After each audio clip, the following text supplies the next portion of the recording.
Кийинки 54-суроодо маселе берилген. Томпок 15 бурчтуктун бир диагоналы аны 2 көп бурчтукка бөлөт. Эгерде алардын бири 8 бурчтук болсо, анда экинчиси канча бурчтук болот дейт. Негизи эле каалагандай көп бурчтукта, мисалы 5 бурчтук эле алайын. Жактарынын саны 5. Каалаган бир диагоналын жүргүзсөк, 2 көп бурчтукка бөлөт.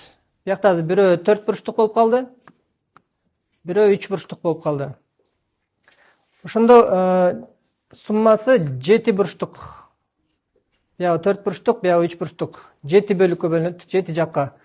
Башкача бул диагонал бияка да тиешелүү болуп, эки жакка жагы кошулуп, өзү 5 бурчтук болчу, дагы 2 жак кошулуп калат. 7 болуш керек. Биякта айтып атат, көп бурчтук 15 бурчтук берилген.